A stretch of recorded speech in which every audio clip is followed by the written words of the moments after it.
السلام علیکم ورحمت الله وبرکاته. په نوي ویلاګ کې زه ایلمان وهاب ستاسو سره حاضر یم. راځئ چې نننی ویلاګ شروع کړو. نن باران وشو، تقریبا سهار مهال سهار شروع شو په 9 بجې، د 12 بجو پورې باران و او سپرلی دی. نو بوټي موټي ګلونه ملونه کوي، نو چې باران وشي د هغې سره ښه ښکلي غرونه غوړ شي نو ډېره مزه کوي. او سپرلي کې خو جو هسې ماحول ښکلی نو مزه کوي. نو راځئ چې په تاسو باندې دا ماحول وګورم، تاسو د ماحول نه مزې واخلئ. چېرته هم مه ځئ، زموږ دا ویلاګ پوره وګورئ.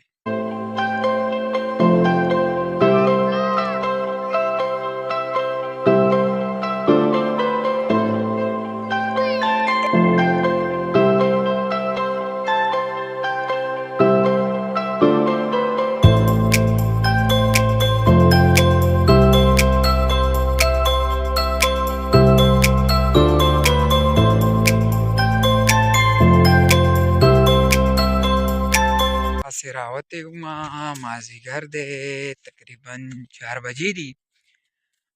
تاسو زما شاته کتی شئ چې هر طرف ته شینکۍ دی.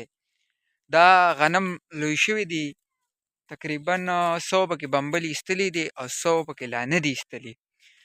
نو لا وخت ورته شته، یو میاشت نیمه ورته شته. اوس روژې ته تقریبا 23 تاریخ باندې روژه ده او نن 16 دی، یو تقریبا 100 ورځې دي ورته اټو.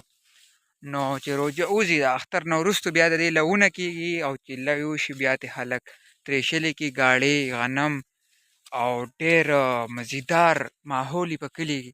او د کلي د ماحول صفت کېږي ځکه چې په ښار کې خو الودګي پلوشن وي، کلي کې صفا ماحول وي، دلته ونې هغې نه اکسیجن فارغېږي او اکسیجن د انسان لپاره ډېر زیات ضروري دی ځکه چې دا د انسان له په ساه کې مدد ورکوي او انسان کاربن ډای اکساید وباسي چې هغه ونې ساه کې استعمالوي.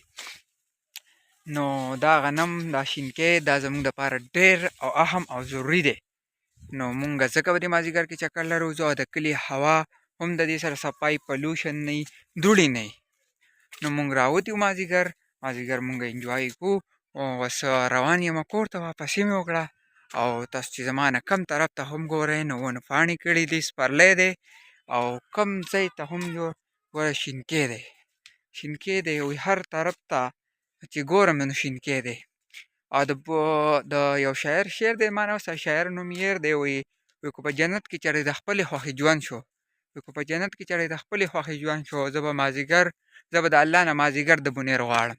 د بونیر ډېر زیات ښکلی، خلک د بنو مازدیګر یادوي خو د بونیر د مازدیګر په شان مازدیګر نشته دی. ډېر زیات زبردست ماحول دی په بونیر کې. او باران تاسو ته ما وختي وي چې باران شوی دی نو هر طرف ته بوټي سم رڼا کوي، پړق کوي، نو رڼا کوي سم د نور په شان. ډېر زبردست ماحول دی. دا پکې شلتالان دي، دا پکې ګلونه پکې کړي دي.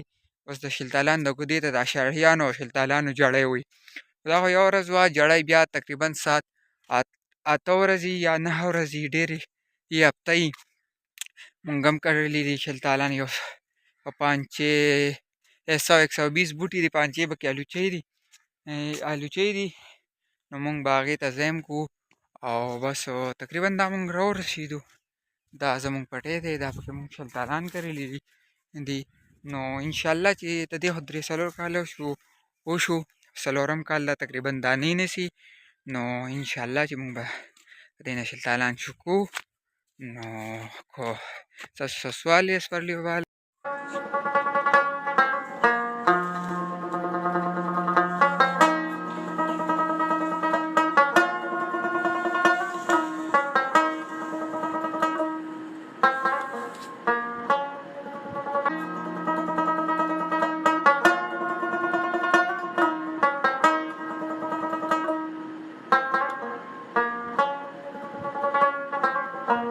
نننی ویلاګ هم د دې ځای پورې. امید دی چې ویلاګ به ستاسو خوښ شوی وي، مزې خو به ترې اخیستې. که ویلاګ ترې ستاسو خوښ شوی زموږ چینل سبسکرایب یې کړئ، لایک یې کړئ، شیر یې کړئ. که فیسبوک نه ګورئ نو فیسبوک پاڼه سره فالو کړئ. والسلام.